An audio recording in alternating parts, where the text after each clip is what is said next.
And I am back with you guys. Sorry, it's just me this time. My puppy couldn't make it for the second part of this, but completely forgot about the bottom half of the bracket for you. So that's what March Madness is doing in my mind right now. Just completely slipped my mind that there's a whole nother 32 teams, right? Not really sure how that happens, but we digress and we move on here.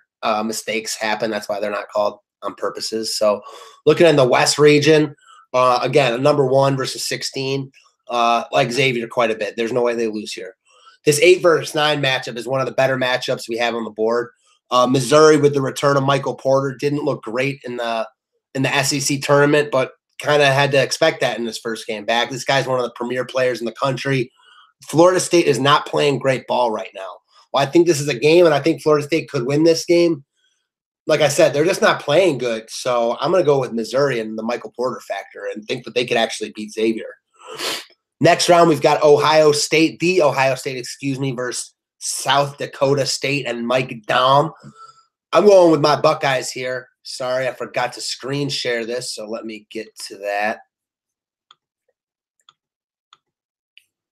There it is. I'm going to roll with my Buckeyes and Keita Bates-Diop here. Just too much to overcome for South Dakota State, who's making, I believe, their 3rd tournament appearance in a row. So big props to them. I just like Ohio State in this matchup. If you told me South Dakota State won, would I be shocked? No, but my money's on the Buckeyes here.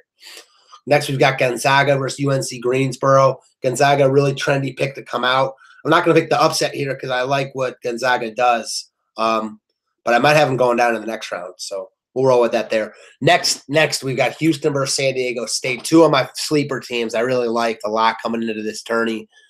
Very unhappy they're playing each other. I like Houston and Rob Gray a lot, and I like San Diego State and Malik Pope and Jalen McDaniels a lot. Both these teams are really good. This is one I'm really torn on. I'm gonna roll with San Diego State because my boy Trey Kell and the boys, they're gonna get it done here against Houston. Michigan, Montana, we're gonna roll with Michigan. Mo Wagner, et cetera. They're too much for Montana to handle. Texas A&M versus Providence, real interesting game here. One of the most lopsided games in terms of bets. The heavy majority of bets were on Providence here, and I get it. Just looked really good in their conference tourney. Took Villanova to overtime, beat Xavier, 2 number 1 seeds there. But Texas A&M is a team with a lot of talent. Remember, they went into Arizona earlier in the year and beat DeAndre Ayton and them. They've got a potential lottery pick in Robert Williams. They've got some other really good facilitators in DJ Hogg, Tyler Davis. This squad, if they show up, they can make it far. I'm just worried about it, whether they show up. But you got to assume they do in the NCAA tournament. We'll roll with Texas A&M. Next, we've got UNC beating Lipscomb. That's not even close. KU and Penn. You know, Penn is better. Penn is one of the better 16 seeds we've ever had. This team is a really good Ivy League team. So it's too bad they got a 16 seed and have to draw Kansas. Well, I think this game might be closer than people expect. Kansas will not lose. Again, another great 8-9 game. 2 teams I've liked all year. NC State under their new head coach, Kevin Keatts, has really impressed me. I like what Seton Hall is doing. I could see this one going either way. I'm going to go with Seton Hall here and go with the lesser conference. Next, we've got Clemson versus New Mexico State. New Mexico State really trendy here to cover and to advance. I'm going to go with Clemson here. Too much for New Mexico State to handle. On the other side, Auburn versus College of Charleston. Tempted to go upset here because I didn't like the way Auburn played that Alabama game. But got too much. We'll roll with Auburn here, and what should be a good 4-5 game. Next, we've got Arizona State or Syracuse versus TCU. I actually like whoever wins Arizona State or Syracuse. Now, I'm a fan of what TCU does, and they have. But I think whoever wins this game will have some momentum. Syracuse's zone will be too tough for TCU. And ASU is just a really good team, arguably, you know, when they're clicking on cylinders, better than TCU. So I'm going to go with whoever wins that game. Next, we're going to go with Michigan State. Not even close.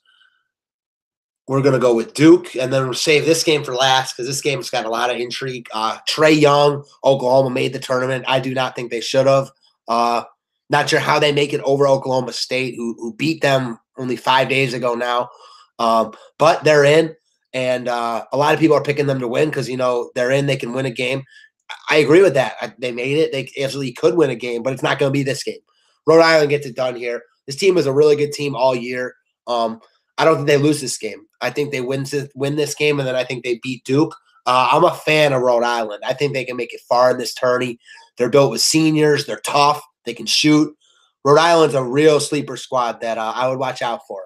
So there you have it, guys. Sorry, I ended a little early last time, but we finished it off nice, and we'll come back, maybe tomorrow and go over my round 2. First, I have to analyze, make sure I don't make any changes with this, and I think we're good to go. Alrighty, guys. Thank you.